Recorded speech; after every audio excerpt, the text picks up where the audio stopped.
Shalom dan selamat datang kepada pelayanan online kita hari ini, 4 hari bulan Julai tahun 2021 dan juga Ahad kelima dalam musim Trinity. Mari kita bermula dengan lagu permulaan, yaitu Sungguh Besar Anugerahnya, Sungguh Besar Anugerahnya. Mari kita bernyanyi sama-sama.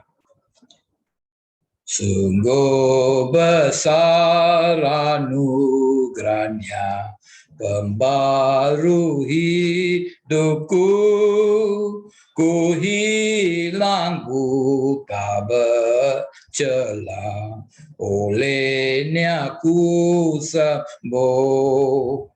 Berkat anugerahku gentar, akhirnya ku lega ketika hatiku sadar betapa indahnya di jurang yang penuh cerah. Terancam jalanku, anugerahku pegang erat, dan aman pulanglah. Sungguh besar anugerahnya, pembaru hidupku, ku hilang buta bercela, olehnya ku sembuh. Petikan untuk renungan kita pagi ini adalah daripada 2 Korintus bab 12 ayat 2 hingga 10. 2 Korintus bab 12 ayat 2 hingga 10. Saya meminta kamu untuk memberhentikan video ini buat seketika untuk bacakan petikan ini. 2 Korintus bab 12 ayat 2 hingga 10. Saya akan bacakan untuk kamu dari ayat 7 hingga 10. 2 Korintus bab 12 ayat 7 hingga 10. Tetapi supaya aku tidak terlalu sombong kerana penglihatan yang luar biasa itu, aku diberi sejenis penyakit yang sangat menyakitkan.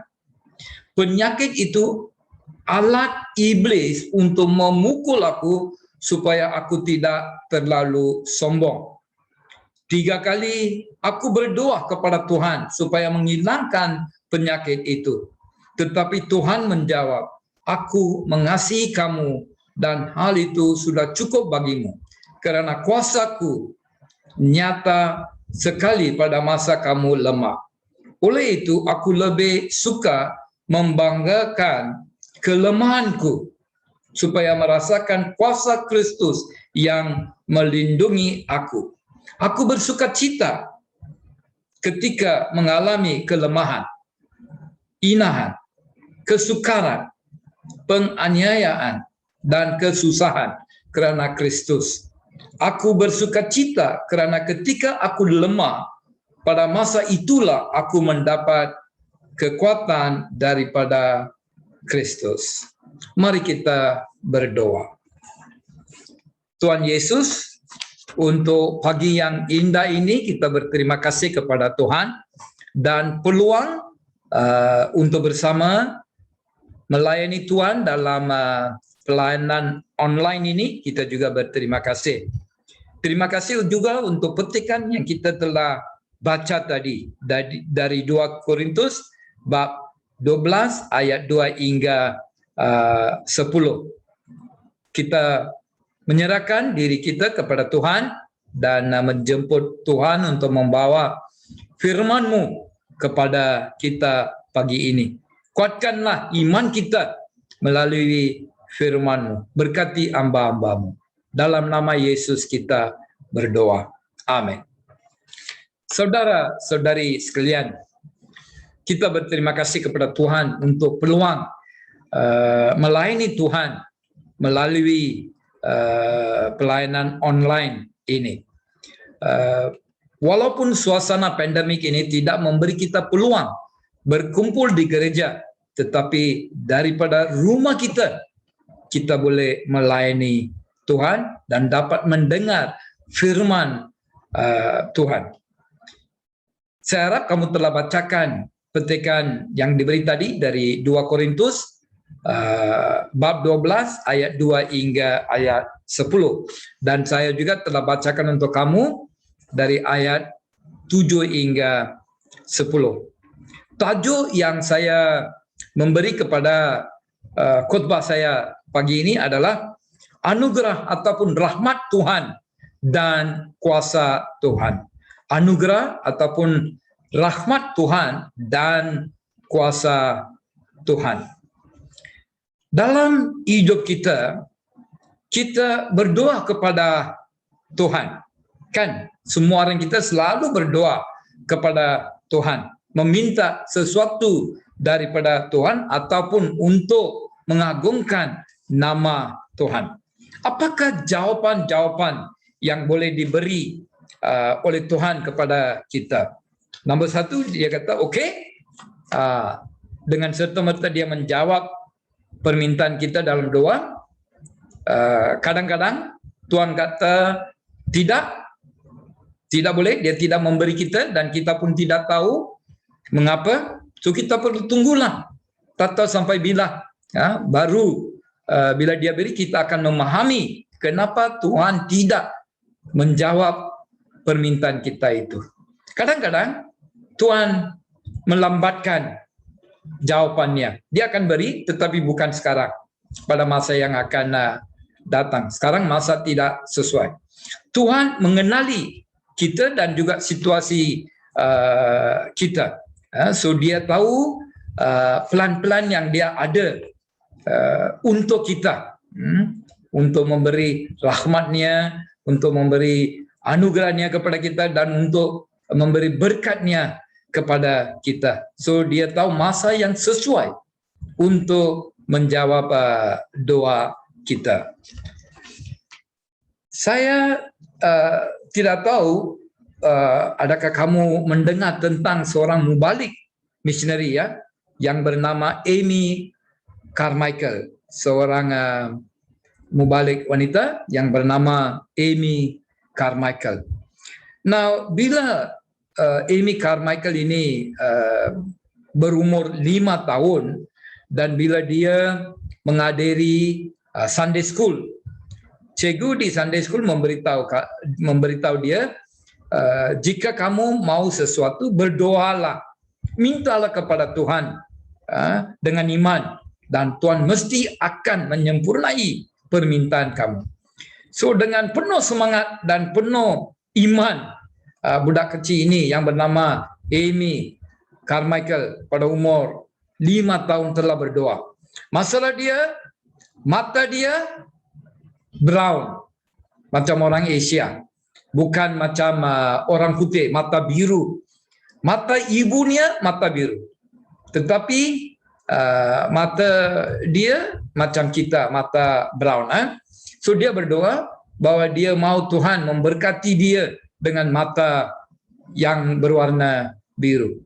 Dia tidur dan selepas bangun pagi, dia pergi tengok dekat cermin.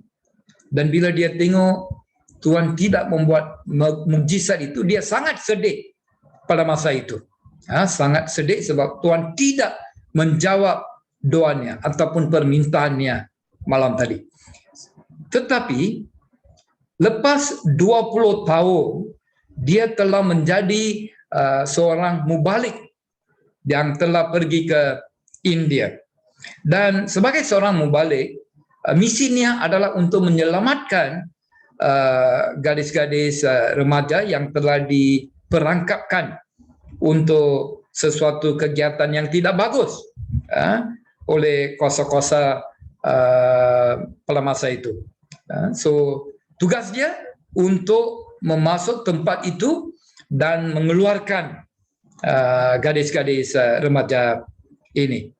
So dia pun memakai sari sebagai seorang Indian. Dia pun pergi ke dalam tempat itu melalui security pegawai-pegawai keselamatan yang ada di sana tanpa apa-apa masalah, dan dia dapat keluar membebaskan gadis-gadis itu. So bila dia keluar dan bila dia balik rumah, dia dapat mengingatkan ada sebabnya Tuhan tidak menjawab permintaannya bila dia berumur 5 tahun. Tuhan tahu apakah tujuannya. Dia tahu selepas 20 tahun, semasa dia berumur 25 tahun, dia akan menjadi seorang mubalik di India. Dan tugasnya adalah untuk membebaskan gadis-gadis ini yang telah diperangkapkan, ditangkap. So jika mata dia biru, dengan senang petugas keselamatan itu ataupun pegawai keselamatan itu akan mengetahui ini bukan seorang India dan dia tidak boleh dibenarkan masuk ke tempat itu. So Tuhan ada sebab mengapa dia tidak menjawab sesuatu permintaan yang kita minta. So di Alkitab kita boleh lihat, adakala Tuhan kata ya, serta-merta dia menjawab, adakala dia kata tidak akan menjawab, adakala Tuhan akan kata tunggu dulu. Bahasa Inggris kita panggil KIV, tunggu dulu. Mungkin pada masa yang sesuai dia akan menjawab. Tuhan kita adalah Tuhan yang menjawab permintaan kita. Dia hidup, dia dapat mendengar permintaan kita dan dia mesti akan jawab. Walaupun dia kata tidak, ada sebab mengapa dia kata tidak. Dalam hidup Paulus di sini kita melihat dari ayat 1 hingga 7 ada masalah yang diberi tumpuan kepada hidup Paulus. Dia mendapat penglihatan yang rohani, dan oleh sebab itu mungkin Tuhan tidak mahu dia menjadi sombong. Dia telah membenarkan satu penyakit sebagai duri dalam hidup Paulus.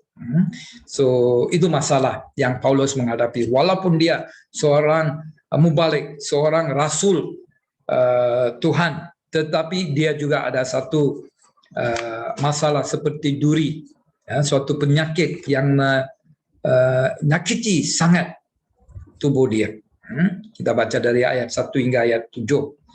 Tetapi bila dia doa, 3 kali dia minta Tuhan untuk membebaskannya daripada penyakit ini ataupun dari duri ini, Tuhan kata tidak. Tuhan mengata anugerah atau rahmat saya mencukupi. Kuasa saya juga mencukupi untuk semua kelemahan-kelemahan dalam hidup kamu. So, Tuhan janji, Tuhan beri satu janji kepada dia. Kita lihat di ayat 8 dan juga ayat 9 bahagian pertama. Lepas itu kita juga melihat kesaksian yang diberi oleh Paulus melalui apa yang dia terima oleh Tuhan dalam situasi yang susah yang dia mengalami, dalam kesakitan. Anugerah Tuhan, rahmat Tuhan, kuasa Tuhan telah menolongnya. So dia pun memberi satu kesaksian tentang keagungan Tuhan, bagaimana Tuhan telah memimpin dia dalam situasi kesakitan, kesusahan itu. So anugerah ataupun rahmat Tuhan dan kuasa Tuhan kita lihat di dalam hidup Paulus. Walaupun dia seorang rasul, permintaannya tidak diberi, tetapi Tuhan memberi anugerah dan rahmatnya dan juga kuasanya kepada Paulus. Now, ini merupakan sejenis penyakit yang sangat menyakiti. Dalam bahasa Inggris dan Tamil kita boleh bacanya tentang duri yang diberi kepada Paulus. Satu duri yang dibenarkan oleh Tuhan tetapi menjadi halat iblis untuk memukul ataupun menyiksa Paulus. Tuhan telah memberi kebenarannya supaya Paulus melalui situasi ini. Tetapi ia merupakan satu alat iblis ataupun syaitan untuk menyiksa Paulus. So bila kita baca petikan ini, kita melihat peristiwa tentang kesakitan, penyiksaan Paulus. Di gereja Holy Trinity Batu Gajah ada dua pokok yang berduri di tepi pagar, di tepi kubur dekat gereja itu ada dua pokok yang berduri. Bunga dia sangat cantik. Bila pokok itu berbunga, penuh dengan bunga, sangat cantik. Tetapi pokok itu penuh dengan duri, banyak duri. Daun pun ada duri di belakang daun. So you tersilap pegang, habis. Cucuk tangan kamu sakit, tetapi nampak sangat cantik dari luar. Duri tak dapat dilihat, hanya bila kamu pegang atau lihat dengan dekat. Begitu juga minggu lalu saya mengemaskan kebun saya di rumah, garden lah, taman saya di rumah, dan saya ada satu pokok rose, pokok rose. So pokok rose ini selepas berbunga kamu perlulah memotong ranting-ranting itu supaya dia dapat berbunga lagi. So bila saya memotong, bila saya memegang, duri itu tercucuk jari saya. Sangat sakit. Tetapi kesakitan itu saya boleh mengatasi sebab saya melihat bunga itu yang cantik dan bau bunga ros itu yang sangat mengarumi. So saya tertarik kepada kecantikan dan juga keharuman bunga ros itu. Dan itu menolong saya mengatasi kesakitan saya. So dalam hidup kita sebagai seorang Kristian, Tuhan membenarkan situasi-situasi yang berduri, yang boleh memberi kesakitan kepada kita. Tetapi ia akan mengarumi dan akan mencantikkan hidup kita dari segi rohani untuk keagungan, kesaksian nama Tuhan. Begitulah yang kita lihat pada hidup Paulus daripada petikan ini. Mari kita lihat peristiwa dahulu. Apakah peristiwa? Bagaimanakah peristiwa ini berlaku? Ini dibenarkan sebab dia diberi penglihatan rohani tentang syurga. Tuhan tidak mahu dia menjadi sombong. Ada di kalangan kita bila Tuhan memberkati, menjadi sombong pula. Tuhan mahu kita selalu merendahkan diri kita. Orang yang sombong, Tuhan tidak suka. Orang yang merendahkan diri, Tuhan sangat mencintakan. So di sini, oleh kerana penglihatan itu yang diberi kepada Paulus, jika dia tidak jaga diri dia, boleh membawa kesombongan. Dia boleh jadi sombong. So, sifat duri ini ataupun kesakitan ini adalah untuk menyakiti, untuk merendahkan.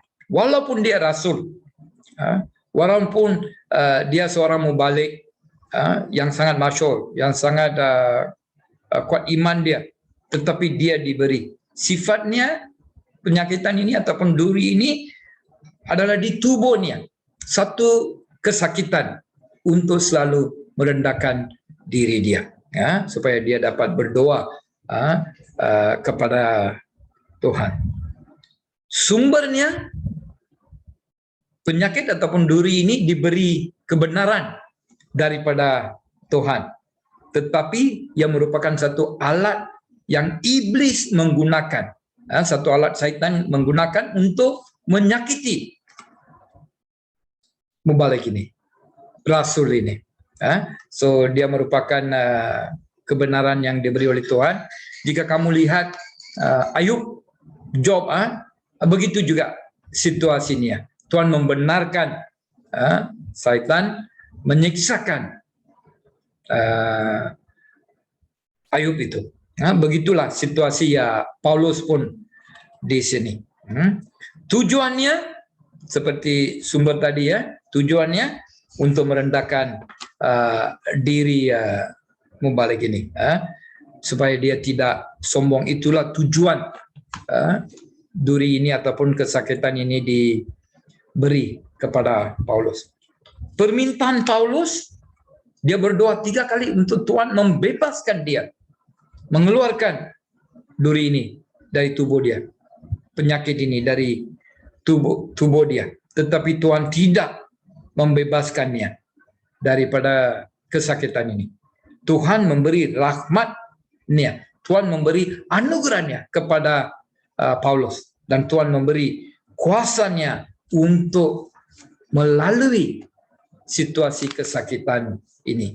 Anugerah Tuhan, rahmat Tuhan, kuasa Tuhan diberi kepada Paulus melalui situasi kesakitan ini. Duri yang ada pada tubuh dia. Dia tidak dibebaskan daripada situasi itu, tetapi dikuatkan dengan anugerah Tuhan untuk melalui situasi ini. Dan oleh sebab itu ada satu transformasi yang berlaku. Apakah transformasi? Dia yang berdoa untuk dibebaskan daripada duri ini sekarang memberi kesaksian kepada Tuhan. Dia mengagungkan nama Tuhan. Sebab apa? Walaupun dia sakit, Tuhan telah beri anugerahnya, Tuhan telah beri rahmatnya, Tuhan telah beri kuasanya untuk melalui situasi ini. Dia dapat melalui situasi. So dia dapat beri kesaksian dalam semua situasi kesusahan, penghinaan yang dia mengalami, kecederaan yang dia mengalami. Dia mengagungkan nama Tuhan sebab Tuhan bersama dia, kuasa Tuhan bersama dia, anugerah Tuhan bersama dia, rahmat Tuhan bersamanya. Begitu juga saudara-saudari dalam hidup kita sebagai seorang anak Tuhan.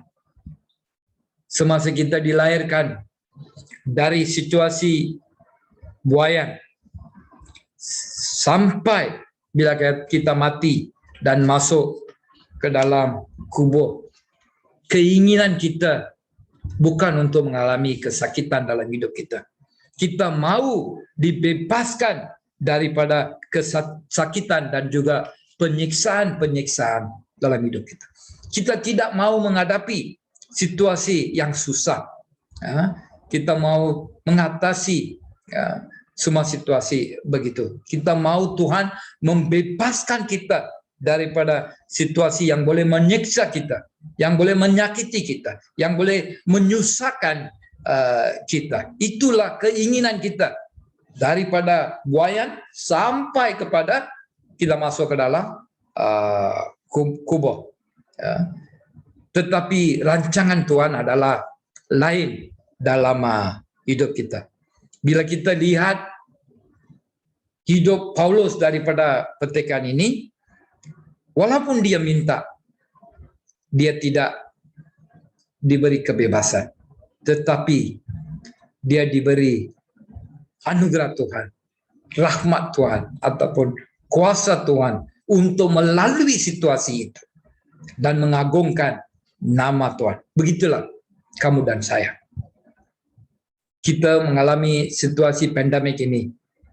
Banyak orang mengalami banyak kesusahan dalam hidup mereka. Gereja juga mengalami kesusahan.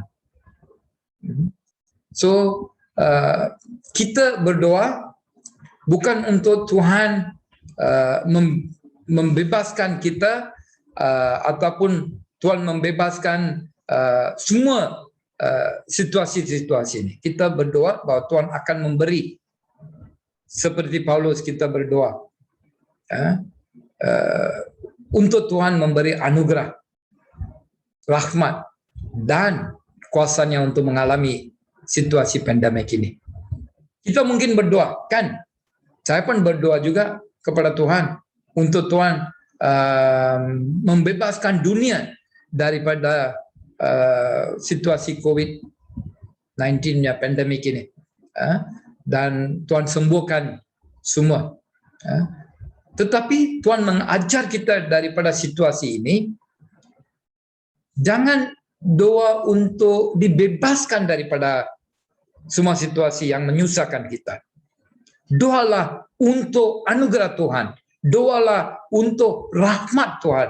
Doalah untuk kuasa Tuhan untuk memimpin kita, meneruskan hidup kita melalui situasi ini dan mengagungkan nama Tuhan. Kita boleh beri kesaksian.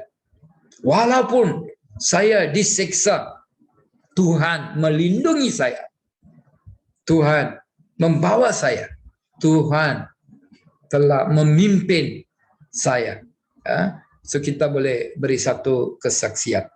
So doa kita pagi ini dan pelajaran yang kita pelajari daripada petikan ini dari Paulus adalah Tuhan memberi kita anugerahnya, rahmat dia, dan kuasanya untuk kita mengalami semua situasi yang susah, yang menyakiti, yang menyiksa kita.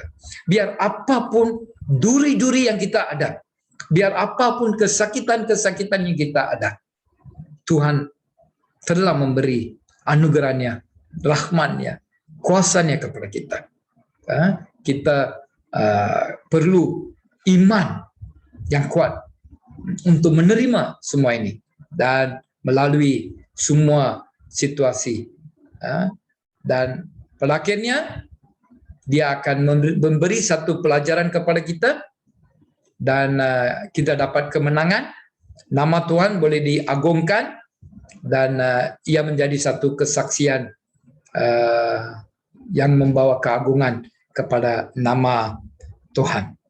Tuhan berkati kamu. Buatlah renungan, fikirkanlah situasi-situasi di mana Tuhan telah memberi anugerahnya, rahmatnya, kuasanya kepada kita untuk melalui situasi itu. Dan masa depan yang sangat susah, yang mencabar kita seperti pandemik ini, kita percaya pada anugerah, rahmat, dan kuasa Tuhan untuk menolong kita menghadapi semua situasi yang susah itu. Tuhan berkati kami. Mari kita berdoa. Tuhan Yesus, untuk pelajaran yang kita terima daripada petikan ini, kita berterima kasih.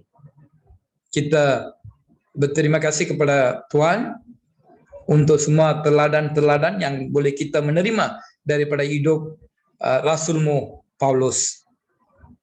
Dan hari ini kita diingatkan oleh petikan ini tentang anugerah Tuhan, rahmat Tuhan, dan juga kuasa Tuhan yang telah diberi untuk kita juga untuk melalui semua situasi yang menyiksakan kita, menyusahkan kita, menyakiti kita, mencabarkan kita. Dan walaupun situasi pandemik ini juga membawa banyak cabaran, kesusahan, kesakitan kepada kita, kita berdoa bahwa anugerah, rahmat, dan kuasa Tuhan akan memimpini kita semua. Berkatilah hamba-hamba-Mu. Biarlah firman-Mu ini menjadi benih yang ditanam pada hati yang subur dalam hidup kita, supaya dia dapat berbuah dalam hidup kita. Dan kita pun mendengar, bukan sekadar mendengar saja, tetapi kita dapat taat dan setia dan hidup mengikut kehendak Tuhan dalam hidup kita. Dalam nama Yesus kita berdoa. Amin. Amin. Amin. Doa berkat. Sentosa Allah yang melebihi pengertian manusia, memelihara hati dan jiwa kamu di dalam pengetahuan dan kasih Tuhan dan anaknya Yesus Kristus Tuhan kita. Dan berkat Tuhan yang Maha Kuasa, Bapa, Anak, dan Roh Kudus berserta dengan kamu dan tinggal serta dengan kamu sampai selama-lamanya. Amin. Pergilah dengan damai, sejahtera, dan layanilah Tuhan. Dalam nama Kristus. Amin. Tuhan berkati kamu dan keluarga kamu.